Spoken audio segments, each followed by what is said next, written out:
그런데 아라한에서 보살이 되고 붓다가 되려면 반드시 부처님의 가피가 있어야 됩니다. 철저한 가피가 있어야 돼요. 한 사람의 붓다를 내려면 부처님이 거의 1년, 2년 매일 몇 번씩 일일로 앉아서 엄청난 업장을 씻어주십니다. 여러 형태로 원결도 처리해주고 업장 내지 삼독번뇌, 습과 기를 다 빼주는 거예요. 그 다음에는 불신을 만들어 놓고 내 사 영혼체를 빛으로 만들어줘요. 그래서 1, 2, 3번 영체가 거기에 가 있는 거예요. 이제 나머지 4번 영체가 이 몸속에 있다가 임종 때 거기에 가버리면 붓다로서 활동하는데 불신을 지닌 붓다님들의 능력은 무한합니다. 엄청나요. 그래서 팔정도 이야기를 지금쯤 해줘야 된다고 하는 것은 우리 신도분들이 그동안에 많은 복을 지었기 때문입니다. 부처님 교단의 공덕을 짓는 일, 불사를 하는 일은 정말로 최고의 공덕이자 보살행입니다. 지금 포교도 열심히 한 사람들이 보살로 인가받았고 또 우리 현지사가 생긴 지 10년도 안 되어 근원이 7곳이나 됩니다. 우리 본사만 해도 정말로 대단합니다. 지금 6년 동안 계속 13만 등이 걸려 있잖아요. 이런 절은 없습니다. 13만 등이 걸려 있지만 왜 내가 BTN이나 BBS에 나가서 법문을 하지 않느냐? 나는 법문을 하고 싶어요. 하고 싶지만 부처님께서 못하게 해요. 몇 가지 이유가 있어서 못하고 있습니다. 지금 이 중생들이 아무리 말을 해도 호박의 침주기입니다. 자기 집에 가면 잊어버려요. 한국 불교가 1000년 동안 내려오면서 세뇌한 것이 선불교 아닙니까? 거기에 세뇌되어서 마음이 부처라고 해요.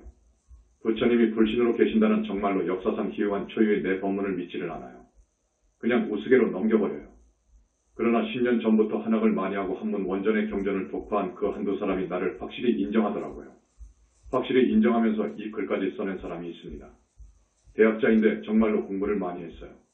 방등경전 내지 대승경전을 거의 원전으로 독파한 분인데 부처님이 계신다는 것입니다. 큰 스님 말씀이 맞다 그거라. 무착 세치는 뭐 했느냐 그거요. 맞다 그거라. 그리고 무아가 잘못 해석되어서 불교가 인도에서 망했다는 것도 인정을 해요. 우리가 내놓은 이것은 어마어마한 발견이거든요. 그 다음에 생사관, 기존 불교는 아라한 위에는 없어요. 몰라요. 연종에서나 극락세계를 말하지 없어요.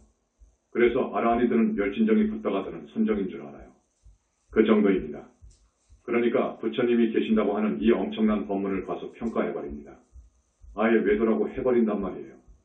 이런 극무간 지옥의 갈 업을 짓기 때문에 그렇고 아무리 좋은 말을 해도 들어가지 않는다 그거요. 들어가지를 않아. 그렇기 때문에 그건 헛고생이다 그거지요. 그래서도 그렇고 또 한국 불교가 위협을 느끼기 때문입니다. 부처님이 계신다고 하면 선불교는 설 자리가 없게 되거든요. 신즉시불이라고 하는데 그것이 무너져버리면 선불교는 아닙니다.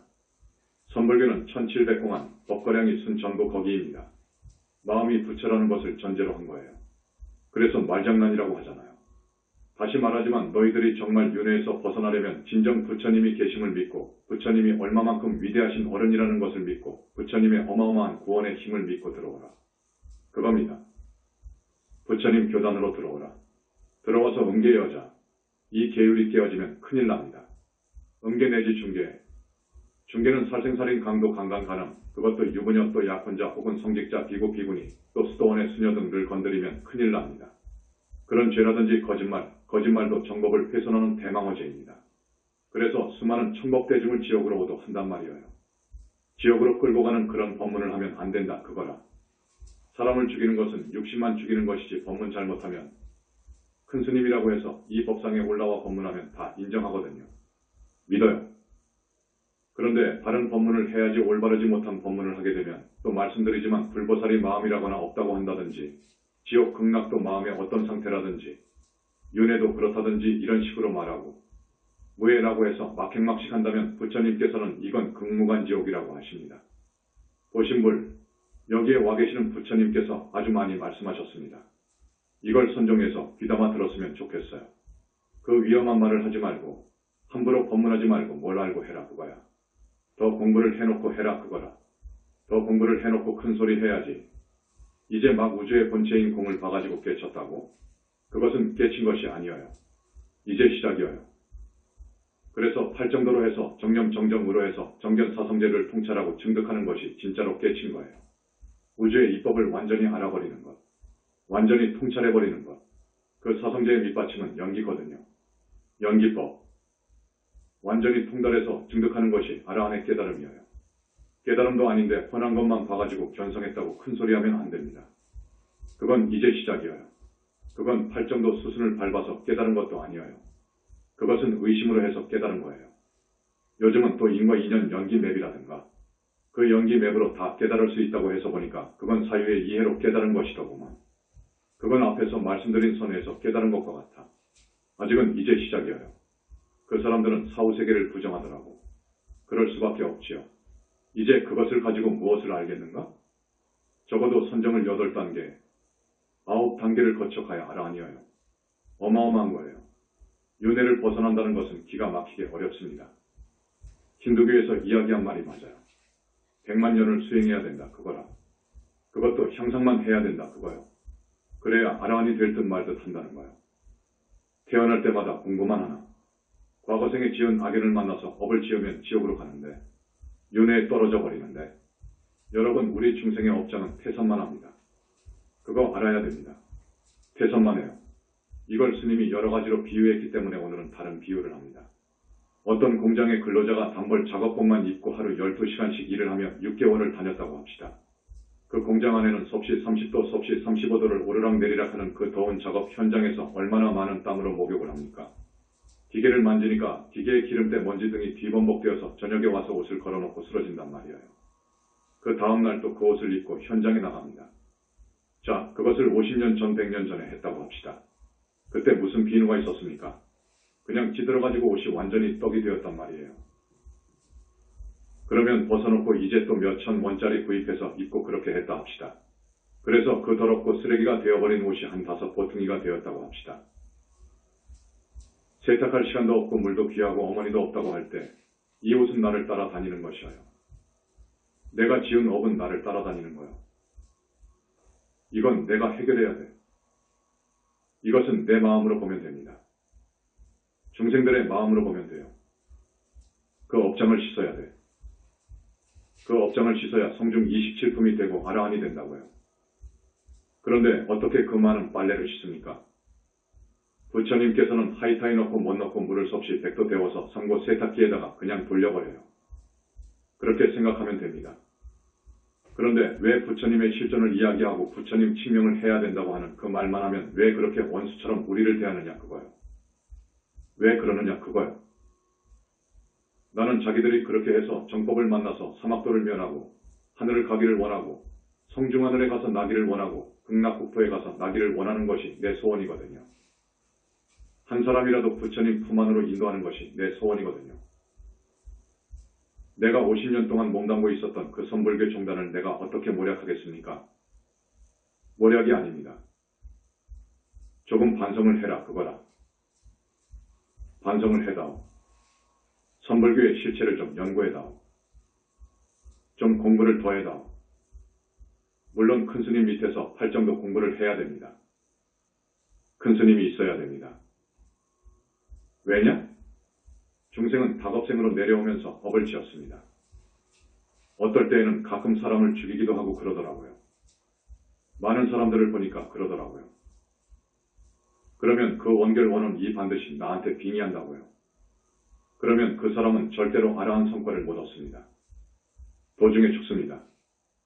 사건 사고로 해서 죽든지 무서운 병에 걸려서 죽든지 반드시 그렇게 되더라고요. 그래서 스님이 간절하게 말씀드리는 것은 적어도 구도자로 나왔으면 법을 구해야 돼요. 뭐가 정법인지를 알아야 됩니다. 내가 참선을 했다. 무조건 참선주의로 우기면 안 돼요. 무조건 우기면 안 돼. 그러면 지금 너에게 붙어있는 무슨 귀신이 빙의된 것이 있는데 아느냐? 몰라요. 안 보이거든요. 견성했다고 안 보여요. 그건 견성이 아닙니다. 그것은 한 소식이라고 해야 됩니다. 안 보이거든요. 사후세계가 안 보이거든요. 그것 갖고는 안 보이거든요. 앞에서 말씀드렸듯이 적어도 사선정까지 제1선정, 제2선정, 제3선정, 제4선정까지 마스터 하면 거기가 아나함입니다. 그렇지요. 아나함 정도까지 가면 신통도 벌어집니다. 숙명통이 벌어져요. 그런 스님이 지금 한 분도 없습니다. 그런 스님이 있으면 그냥 합니다. 상대를 보면 알아요. 저분의 그 오라는 대단하다. 하는 것을 그냥 아는 거예요. 그런 스님이 없어요. 학생들을 보니까 그냥 글공부만 했단 말이에요. 화엄경, 법화경에 대한 말은 잘하지만 눈이 생기지 않아서 힘이 없어요. 선정을 통해야 눈이 생깁니다. 아라한 선정 8단계 정도 지나 9단계 정도 가면 아라한 눈이 열려요. 그러면 귀신을 봐요. 귀신을 보기만 하면 안 되지요. 귀신을 명령하고 제어를 할 수 있어야 됩니다. 이걸 마음대로 부릴 수 있어야 돼요. 보살 중품 상품 정도 가면 이제 귀신을 부립니다. 마구 부리는 거예요. 불과 정도 올라가면 보살도 부리고 성중은 전부 부려요. 한 급만 높아도 한 급 낮은 사람을 부립니다. 그런 줄 아십시오. 제주도에 고사리가 아주 많습니다. 우리가 고사리를 채취하러 가잖아요. 내일 어디로 고사리 채취하러 간다고 하면 성중들이 와서 어디로 가시느냐? 그거 묻습니다. 우리가 묻지 않아도 알지요. 어디로 간다고 하면 미리 그곳에 가서 뱀 독사 따위를 전부 정리해버려요. 한 마리도 없어요. 춥고 배고프고 아프고 사건 사고를 당하고 삼재팔란을 만나고 죽으면 악도에 떨어지고 그래서 비참하기가 말할 수 없는 고통을 받고 사는 것이 중생의 삶인데 중생들은 그 원인을 몰라요. 그 원인을 모르고 그렇게 고통스럽고 고민하면서 그 원인을 또 지어요. 그게 중생입니다. 얼마나 바보입니까? 그 원인을 말해줘도 안 믿어요. 행복을 구하면서도 그 원인을 닦지 않아요. 행복에 오는 원인이 있습니다. 행복에 오는 원인이 있어요. 행복을 구하면서도 그 원인을 닦지 않아요. 그러면 바보지요. 어리석지요. 그 원인은 뭐냐? 옥에 십선 연불보시 등 이런 것입니다. 이것이 원인입니다. 이 원인을 닦지 않고 행복을 구해. 행복이 옵니까? 누가 갖다 줍니까? 자기가 지어서 자기가 받는 거예요. 괴로움을 싫어하면서도 애써 그 괴로움의 원인을 짓는 것이 중생입니다. 괴로움을 겪으면서도 물론 전생의 업의 바보지요. 아, 내가 전생에 이런 업을 지었구나. 업을 짓는 것은 그 원인이 어디에 있지? 앞에서 스님이 말씀했듯이 재물, 이성, 명예, 권력, 자아에 대한 집착, 생에 대한 집착 등에서 업을 짓거든요. 이걸 구하려고요. 온갖 방법을 가리지 않고 악행 죄업을 짓거든요. 그래서 고통이 오는 겁니다. 다음 생에 고통이 오는 거예요. 내가 지금 고통을 받고 있으면 내가 전생에 고통을 받는 원인을 지었구나. 행복을 가져오는 원인 업을 짓지 못했구나. 이렇게 생각해야 돼요. 이렇게 생각해야 현명한 사람입니다. 자, 8정도입니다. 전번에 정견 정사유까지 했는데 오늘 그것을 복습하는 입장에서 간단히 짚고 넘어갑니다. 그러기 전에 또 말씀드립니다. 이 세상에는 예쁜 사람이 있는가 하면 대단히 밉게 생긴 사람이 있죠. 남자가 있는가 하면 여자가 있습니다. 뚱뚱한 사람이 있는가 하면 약질이 있고 지체 높이 출세한 사람이 있는가 하면 아주 바닥에서 인생 쓰레기로 사는 사람이 있습니다. 안 그렇습니까? 그 원인이 어디에 있는지 아세요? 왜 그런지 아세요, 여러분? 우리 교수들 빼놓고 대답할 사람. 절대자 하나님이 있어서 그렇게 정해주었습니까? 아니죠? 그런데 기독교의 교리를 보니까 하나님을 모독한 것이 제일 큰 죄더라고요. 하나님이 없다고 한다든지 하나님이 우주 만물을 창조했다는 것을 믿지 않는다든지 어쨌든 그것을 제일 무서운 죄로 말을 하더군요. 그런데 하나님이 있다고 하면 모독하면 안 되지요. 그런데 아라한 정도만 가져갑니다. 보살 상품으로 가서 보면 다 알아요. 불과를 징해버리면 이 삼계를 다 쥐고 있기 때문에 다 알아요. 손바닥 안에 있기 때문에 훤히 압니다. 아무리 눈 씻고 봐도 그런 하나님은 없습니다. 예수가 죽어서 지금 어디에 있는 것을 알아요. 직접 불러서 물어보기도 합니다. 우리도 몇 번 물어봤거든요. 하나님이 있다고 했는데 당신이 그런 말을 했느냐? 내가 그런 말을 한 것이 아니고 밑에 사람들이 그렇게 했습니다. 밑에 사람들이 그렇게 했다 하거든요. 예수 그분은 상당히 얌전하고 정말로 인자한 분이에요. 지금 어느 하늘 왕으로 있어요. 기독교 신자들은 그쪽으로 가지요. 우리는 외도로 봅니다. 어쨌든 부처님은 계십니다. 부처님은 계셔요.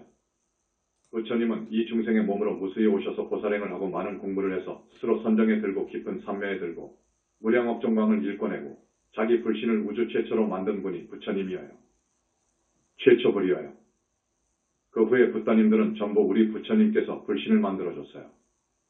이제 충분하다 싶으면 만들어줘요. 그건 극비입니다. 노하우가 있어요. 불신은 부처님밖에 못 만들어요. 그래서 불신을 만들어줘서 붓다를 만들어주면 이제 정말로 당당한 붓다예요. 그러나 불과를 처음 이루신 분들은 이것이 마지막 생입니다.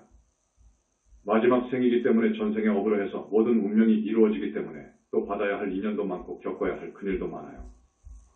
나는 3생을 당겨버렸기 때문에 더더욱 그래요. 그래서 많은 산전수전을 거치는데 부처님의 가피로 거쳐갑니다. 스쳐가는 정도로 된다고요. 이제 시간도 다 되었고 해서 말씀드리는데 사람들이 우리 부처님의 위대함을 전혀 모르더라고요. 우리 부처님의 위대함을 너무도 몰라요. 그래서 무량업종광은 이렇게 생긴 것이다. 라는 것을 전번에도 몇 번 이야기했는데 나는 이렇게 봅니다. 뉴턴이나 아인슈타인 같은 인류가 낳은 위대한 과학자들, 요즘 그분들 수준에 이른 분들이 한 10여 명 된다고 합니다. 그런 분들을 모두 모아놓고 거기다가 인류가 낳은 대철학자 소크라테스, 플라톤, 아리스토텔레스, 칸트, 하이데거라든지 동양의 주의라든지 왕양면 같은 철학자들, 거기에다가 호풍한우 이산도서하고 또 코리아 요가를 완성했다고 하는 대단한 외도의 수장들을 전부 합해놓고 너희들이 불신을 한번 이야기해봐라. 너희들에게 1년의 기간 동안 용역을 줄 테니 불신을 한번 말해볼 수 있느냐? 해서준들 1년이 아니라 100년 1000년이 아니라 백생 천생이 흐르도록 사유해도 결코 알 수 없으리라. 하는 것이 여기에 와 계신 부처님의 말씀이시고 대지도론에도 있습니다. 거기다가 마명 용수 무착 세친이라든지 달마천태라든지 원효 의상 법연 신랑 같은 고승들 100천만 명을 거기에 합해서 그 사람들한테 용역을 줘도 부처님의 삼밀과 불신에 대해서 미래제가 다 하도록 절대로 알 수 없을 것이다. 하는 것이 부처님 말씀이어요. 하물며 어떻게 불신을 얻습니까? 도저히 못 얻어요. 그래서 외도의 한계는 하늘이어요. 다만 저기 힌두교 브라만교, 바라문교라고도 하고 힌두교라고도 하죠. 힌두교의 요가학파의 수정주의자들, 선정을 일으킨 수정주의자들은 성중하늘 정도는 갈 수 있는데 수장들은 보살급 정도 되니까 외도 하늘의 높은 자리에 앉겠지요. 그런다는 것을 말씀드립니다. 팔정도 칭명연불, 정견과 정사유에 대해서 말씀드렸는데 복습으로 또 한번 말씀드리겠습니다. 정견이라는 것은 올바른 견해입니다. 올바른 견해가 딱 박혀 있어야 돼요. 불자라고 하면 올바른 견해, 올바른 세계관, 혹은 올바른 우주관, 인생관이 딱 정립되어 있어야 됩니다. 그러면 올바른 견해가 뭐냐? 사성제에 대한 통찰이에요. 고성제에 대한 통찰, 집성제에 대한 통찰, 멸성제에 대한 통찰, 도성제에 대한 통찰 등 이 사성제에 대한 통찰을 바탕으로 해서 보는 견해입니다. 이것으로 해서 보는 인생관, 세계관, 우주관을 정견이라고 하는 거예요. 그런데 이 세상은 무상하다고 했지요. 무상하지 않은 것은 하나도 없다고 했지요.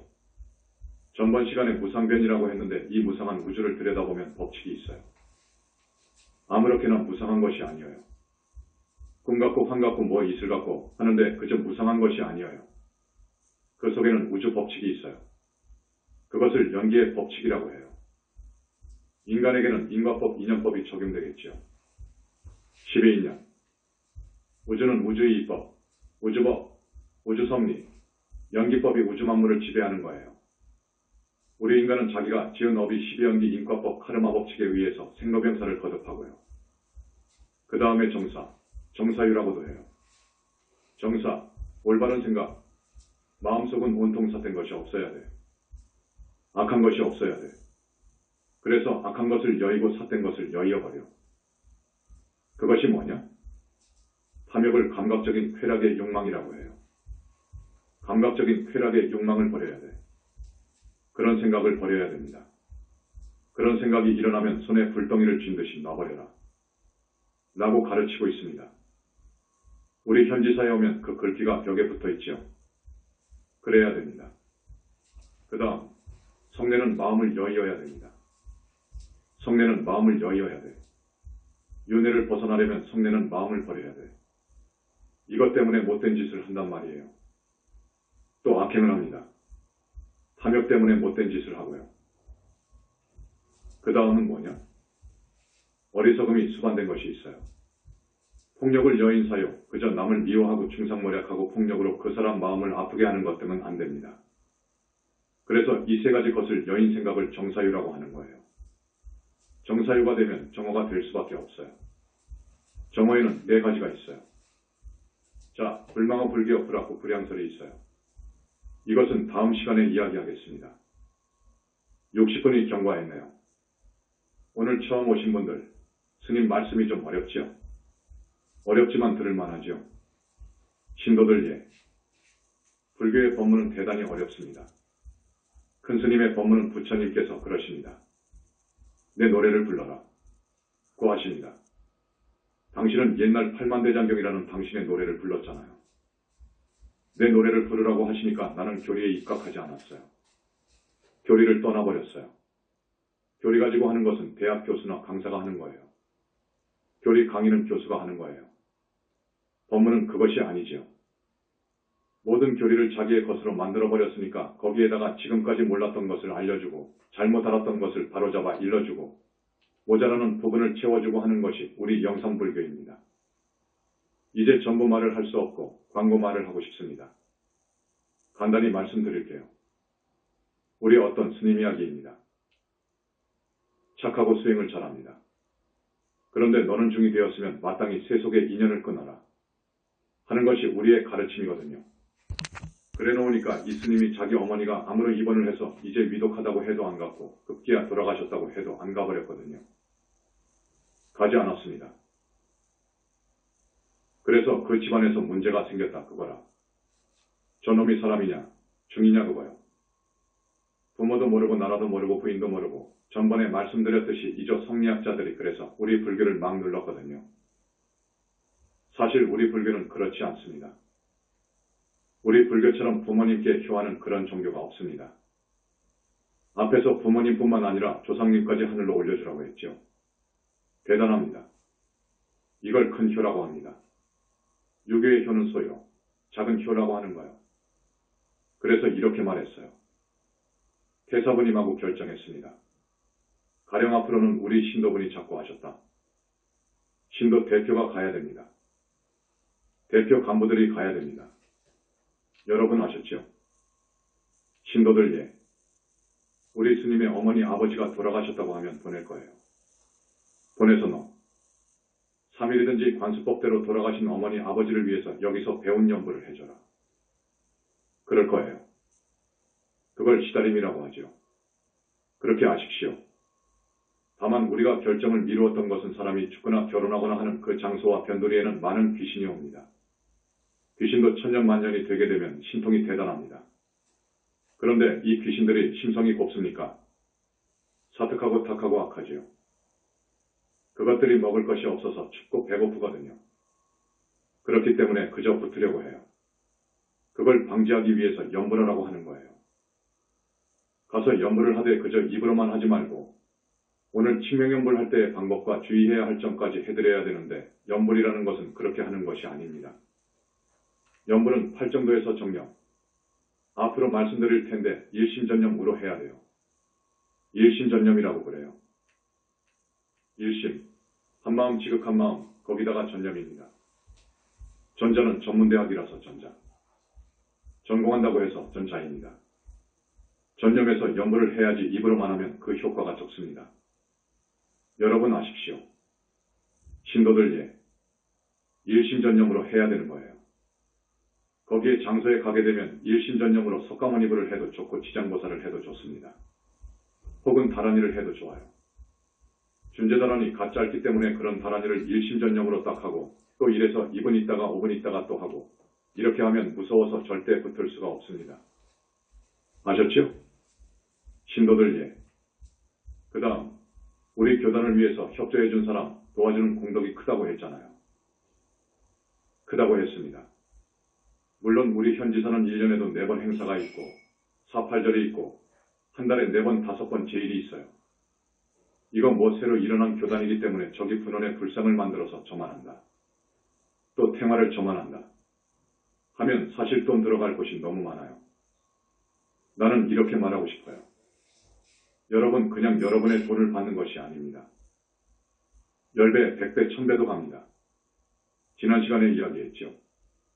이것은 사실 밀장인데 우리 현지사 본사는 도량에 진주금으로 꽉 차 있습니다. 신도를 박수 가득 차 있습니다. 어디서 오느냐? 여러 번 오는 곳이 있습니다. 6하늘까지 총하늘 왕이 누구인지 아십니까? 제석천이어요. 그분이 갖다 줘요. 달러도 많이 갖다 놓고 많이 갖다 놓습니다. 그래야 돈이 들어옵니다. 그러면 그 도량의 그 돈이나 금이 어디로 가느냐? 여러분들이 오셔서 탑돌이도 하고 대적광전에 들어가서 참배도 하지 않습니까? 여러분 묘하게도 착한 사람한테는 그것이 붙어요. 몸속으로 들어간다고요. 어떤 사람한테는 100만 원도 들어가고 어떤 사람한테는 1억이 들어가고 어떤 사람은 1000원도 안 들어간다고요. 그걸 아십시오. 그렇기 때문에 지금 초파일 헌화를 독려하는 이야기입니다. 초파일은 우리 불보살님들이 모두 현지사에 오실 겁니다. 극락세계 보살님들까지입니다. 여기에 헌화하십시오. 그러면 정법과의 인연은 물론이고 다음 생에 남자 여자 모두 후덕하고 아름다운 얼굴의 과보가 있습니다. 그래서 이걸 권합니다. 우리 불교대학에 입학을 많이 하십시오. 이런 법문을 많이 들어야 됩니다. 우리 교수님들의 그 법문을 많이 들어야 돼. 그래서 여러분들이 정법으로 세뇌가 되어버려야 돼. 그래야 부처님에 대한 확고한 믿음이 생깁니다. 이런 법문을 듣지 않고 이해가 없이 무조건 부처님을 믿어라. 그 어떻게 하라는 거요? 이렇게 나가죠. 그래서 불교대학 입학을 많이 해주십사 하는 것을 끝으로 부탁드리면서 오늘 법문을 마칩니다. 신도들 박수. 나무 영산불멸 학수상전 시아본사 구원실성. 석가모니불 석가모니불 석가모니불 석가모니불. 천상천하무여불 시방세계 영무비 세간소유화직면.